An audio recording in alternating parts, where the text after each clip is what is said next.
What's going on, guys? The Kingmaster 84 coming at you. Another vlog. No, I kind of slacked off this weekend. I do apologize.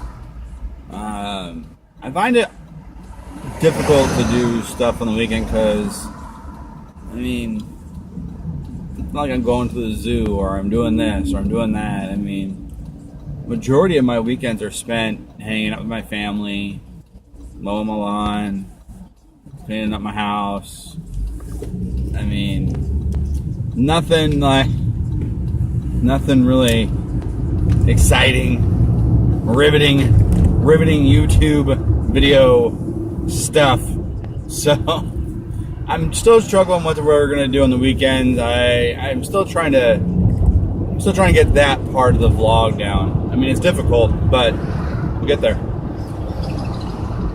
Anyways, so on to something that made me think about what would be the most difficult part of owning an esports team. You know, what's the hardest part about owning an esports team? What is probably, or maybe not difficult, but what's the most expensive portion of owning an esports team? And honestly, flying. Flying, I think, probably be the most expensive part. I mean, obviously it helps if you're near a hub, but still,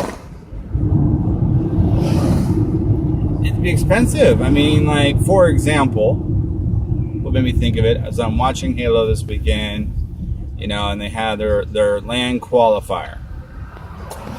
So in the LAN qualifier, all these teams qualified. Well, the tournament is this Saturday. The LAN is this Saturday. So that means that, like, literally all these teams, all these owners had to then go, okay, my team qualified, okay, I need to find tickets to LA now. Which, I mean, granted, comes with the job. You know, that's why certain teams are located in certain areas, because it's easier to get flights fast out of certain places. But still, I mean, you can't be cheap. I mean, you're buying a plane ticket for 5 days away, even if you buy it that day. I mean, even if team qualifies, first thing you do, go whatever airline you use. Even if you do that, you're talking max, you had 6 days. Like, wow, you know, like, I don't know why I thought of it, but it just made me think, I'm like, dang, that's crazy. And I started thinking, I'm like, man, I wonder what the other portions of it would be. So that's one I'm sure is a difficult situation. The other things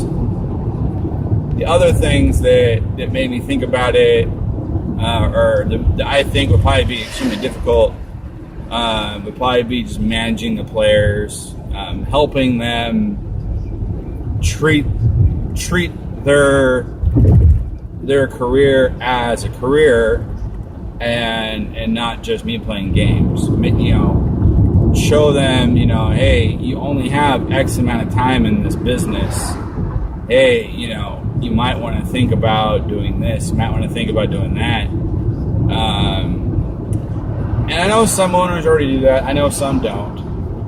But if I was an owner, that's something that I would do. I would want to help these guys kind of build their brand, and you know, when they start kind of getting towards that tail end, start, you know, thinking, okay, hey, I only got X amount of time. What am I going to do after this is sailed?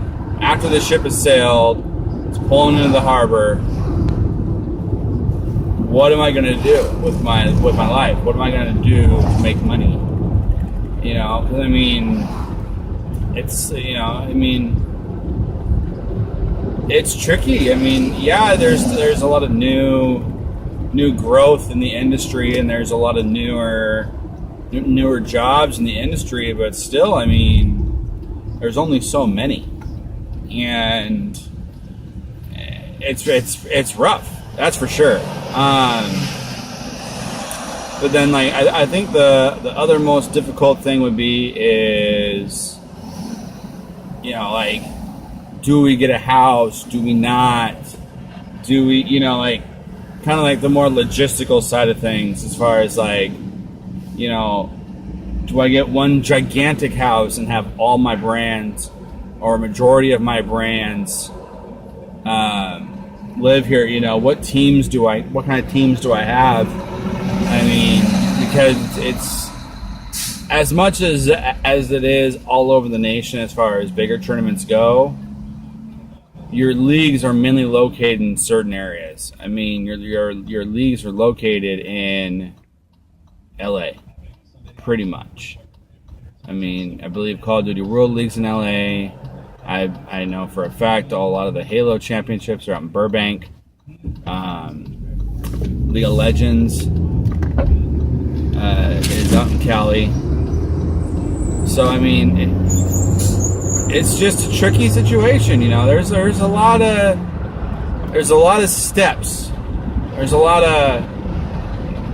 of different things that go into owning an esports team that people never really realize. It's like when you see these guys, always out at meetings, always doing this, hanging out with the guys, all that kind of stuff. I mean, it's they're watching out for their investments. They're protecting their investments. They're protecting their brand. So that's why when I see these owners who are very hands-on, it's really awesome because, I mean, just like in any sport, they could choose to be a little more hands-off, and then, it's hard to say what will happen to it. But if you keep that brand up and you keep that drive going, I think it's a much more fruitful experience. So, guys, with that being said, I just want to come out and talk to you guys about that for a minute because it was something that I had to think about this weekend. I was like, man, that must be difficult to do. But, as always, this is the Keymaster 84. We play games to make gains. Haters are going to hate. I'll see you guys tomorrow.